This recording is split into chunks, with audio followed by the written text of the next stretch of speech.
Hey there! Welcome back. Well, due to the overwhelming silence from everybody out there, I guess we're just going to go ahead and buy a car since we didn't really get any suggestions. So we're going to go through, see what's available, pick one, and get this party started. So let's have a look. There are plenty of cars in your budget. You've got some nice options. Yeah, okay. So here we got the Ford Focus ST, a Honda Civic Si, a Scion TC, a Seat Leon Cupra,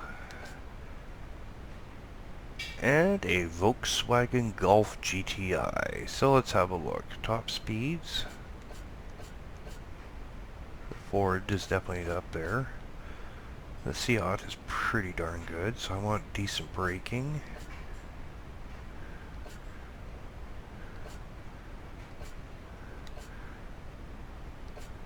Braking is...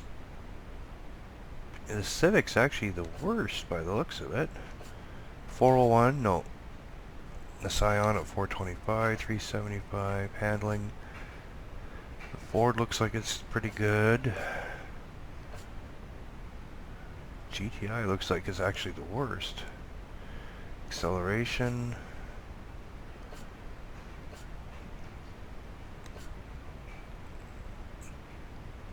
Well, you know what? Let's go with the original hot hatch that everybody says, yeah! Let's do a GTI.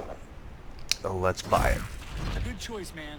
This is where it all begins. From here, you have the chance to do all kinds of racing. If you want to reach the top, first you have to make a name for yourself at the grassroots level. Try out different disciplines, like time attack or drifting. Okay then. Soon you'll be ready for the GT3 or the Works Race Series. If you succeed there, you'll be ready for a seat in the GT1 World Championship. See these cool posters? They all hold events, and the numbers on each show the driver level you'll need to enter. You're starting at level 1 with entry-level modern D cars. By the time you hit level 16, you'll be a full-on GT1 World Championship driver. I think you've got some real talent. Let's see how far you can take it. All right, it's time to pick a race and get out there. 2011. I wonder if that guy's even still around. I should look him up later, you know. So here we go. Modern D. Okay, let's get you back on the track. You're a part of Modern D. We're starting out basic, but that doesn't mean starting out slow. Time to prove those skills, my man. We'll give it a shot. Shanghai Yangyang Road Circuit in China. One more thing before you get started. We have to talk experience. Everything you do earns XP. Win more XP, and you'll get new cars and unlock more events. You'll take home extra cash and earn more options for vinyl, paint schemes, and rims. Sure is weird seeing an R32. If you nail a perfect start from the grid, overtake another driver, or stick to the racing line. Then, after a race, you'll also earn XP bonuses. Bonuses are based on how you finished and how much you dominated the other drivers. They're also based on the objectives you've earned and whether you mastered the track. You can earn XP online too, when you battle your friends in versus modes or through autolog. Basically, to earn XP, you want to fight hard, drive fast, and win as much as you can. Let's get going. See how bad it's gonna be. A mastered coin. $2,000 for first place finish. I'll just be happy if I can podium it. It's your first Twilight Race. You can handle it. Keep your speed up and we'll see you on the podium. Okay then.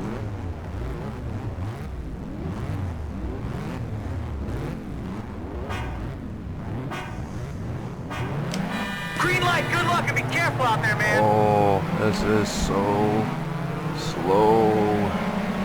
That's fine. So we can get through here, follow the line. Start braking a little early. Oh, that was not good. Of course, another GTI. Okay, so hard on the brakes. A little bit of gas in the corner. Because it's front wheel drive and some decent power. Oversteer. Okay, come on. Ooh.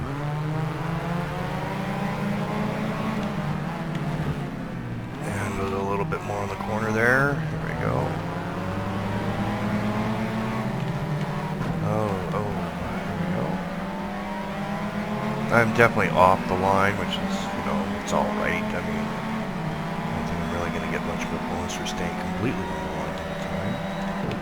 Oh, it's the yellow line, not the line turning yellow.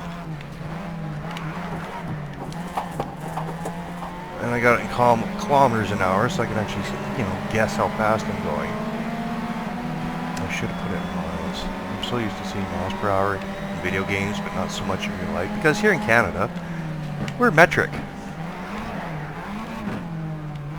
Outside of Europe, I think we're the only other real country to do it. I think even Japan? Are they miles per hour? Or are they metric too? I can't remember. I'll have to look that up too. So, guy from the game who yaks at me. And there's a little bit of tire and wall. That's okay. It'll help smooth out the front end a bit. There we go.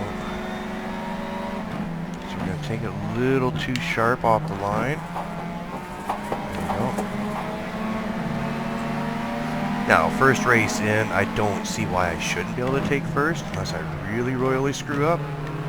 So far, it's come close a few times.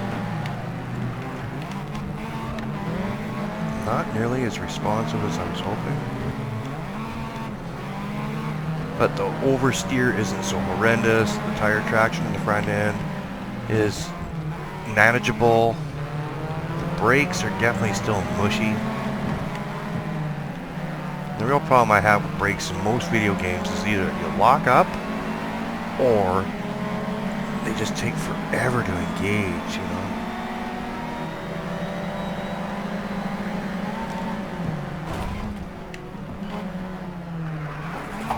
I'm not looking for a game where the car drives itself. Like, I want to get in there and be immersed in the experience, but also at the same time, you know, come on.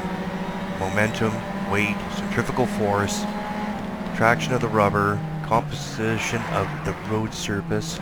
A lot of that comes into play. And granted, you know, game developers do take a lot of that into account, but I've been in real world situations where front wheel drive should be able to take a corner a little faster than some of these games will let you.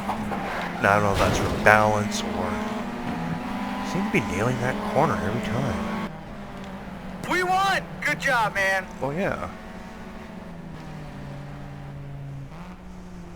Actually, another reason why I went with the Golf GTIs, I have a real life friend who drives a Golf. Loves it. Just loves it. So I figured, little homage to him. If he's watching this, he knows I'm talking about him.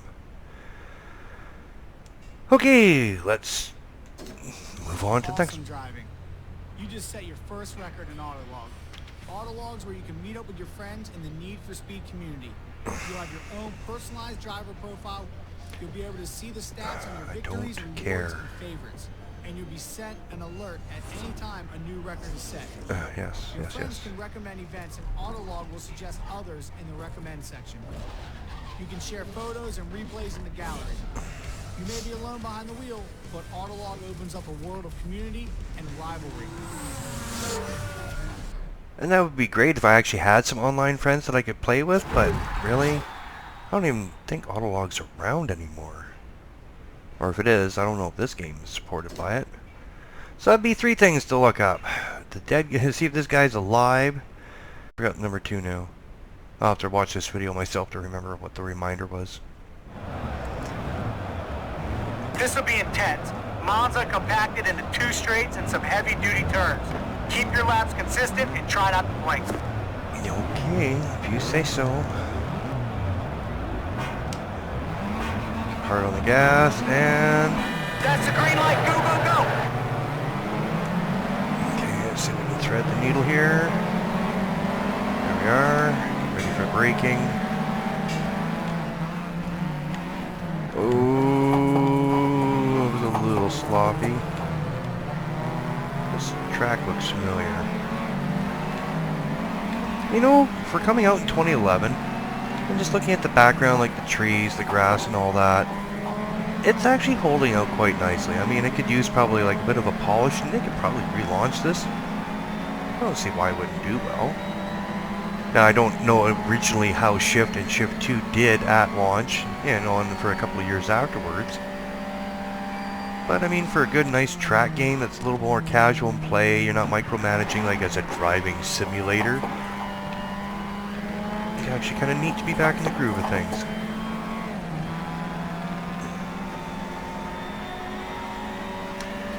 And for anybody watching, this will be my second and final event on this round. So we're just going to go 3 and 4. Brand new car. As you can see, like I said, it's stock. You saw me buy it.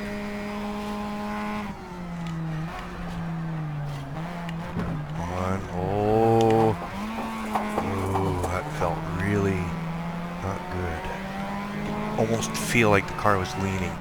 Like, I do kind of like how this shifts around where you're sort of bobbing back and forth in the corners. Kind of adds to the experience of, you know, cornering. Because when you're in a car, you're actually going to lean either way, and the bolstering is what keeps you in place, you know, along with your seatbelt. And I think video games could really add this little feature in to sort of simulate that, you know, short of the actual motion of it. But you definitely have the look and the feel without the actual, how should we say, sensory manipulation. Trademark. So I do like that. It takes a little bit getting used to because not a whole lot of other games have that feature. In fact, I think this is the only one that I've really played that does. I think a few of them have some slight head bobbing or movement, you know, when you're going into a corner and stuff like that. But there we are. Wow, you really showed them out there. That's P1, we're the winners.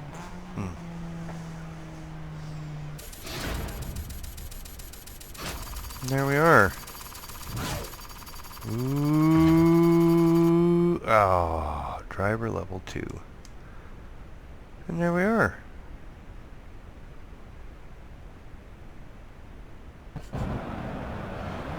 So there we go. 2 events, shift 2 with a Volkswagen Golf GTI. Your thoughts? Have you played this particular car on these particular tracks? Was this your starter car? What was your starter car? Share that with me. I want to hear about it. Did you tune it up right away? You run it stock like I've been doing? Post those comments in the section below and I'll read through them. So there we are. And of course my antivirus kicked in the background, so you saw me go, whoa.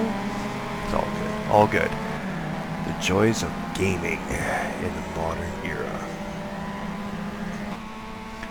So, thanks for watching. Consider subscribing to my channel. Give me a thumbs up if you like what you saw. And take care until next time.